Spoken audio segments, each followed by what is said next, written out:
pour en finir avec le diabète grâce aux cacahuètes. Je sais très bien que vous adorez les cacahuètes et que vous mourrez d'envie d'en grignoter quelques-unes avant les repas entre amis. Eh bien, j'ai une bonne nouvelle pour vous, les cacahuètes sont bonnes pour les personnes atteintes de diabète. Elles vous aident à contrôler votre taux de sucre dans le sang et elles réduisent les risques de problèmes cardiaques. C'est très important pour les personnes diabétiques car les maladies cardiaques sont une des conséquences les plus graves et malheureusement les plus courantes du diabète. Mais heureusement, les cacahuètes sont là. Elles sont riches en fibres, en protéines et en bonne graisse. Et en plus, elles ont un indice glycémique très bas. Donc elles ne font pas de pic de taux de sucre dans le sang après la consommation. Bon, faites attention quand même, elles sont très caloriques. Donc à consommer avec modération.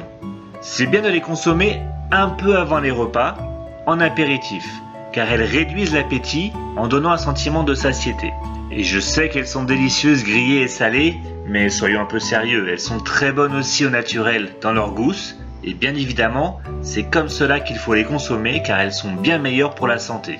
Et en plus, les cacahuètes en gousse se conservent facilement pendant 3 mois dans un récipient bien fermé au réfrigérateur. Maintenant, revenons un peu sur les avantages des cacahuètes contre le diabète. Premièrement, elles sont riches en fibres, donc elles favorisent la digestion des sucres par l'intestin et cela aide à contrôler le taux de sucre dans le sang. D'ailleurs, vous ne le savez peut-être pas, mais les cacahuètes ne sont pas de la même famille que les noix et les noisettes. En effet, les noix poussent à l'air libre et ont la coque dure pour protéger leurs graines, alors que les cacahuètes poussent sous terre et ont une coque assez molle.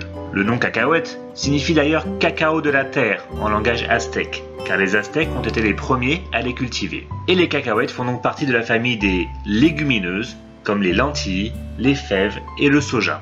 Et comme les autres légumineuses, elles sont très riches en protéines. Les cacahuètes sont également riches en bonne graisse.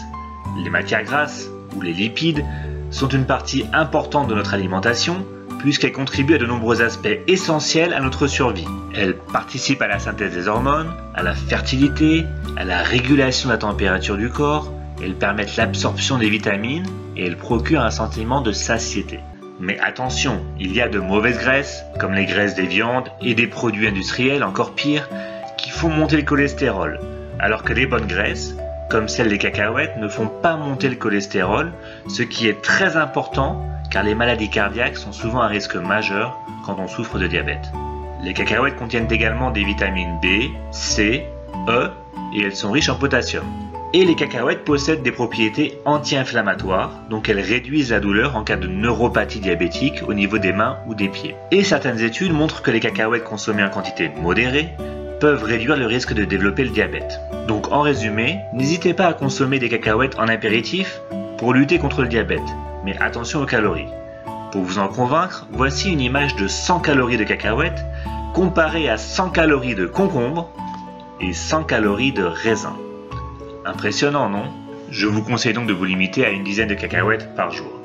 Voilà, j'espère que vous avez aimé cette vidéo et si c'est le cas, n'hésitez pas à mettre un petit like sous la vidéo et n'oubliez pas de vous abonner à la chaîne pour plus de vidéos sur le diabète. À bientôt!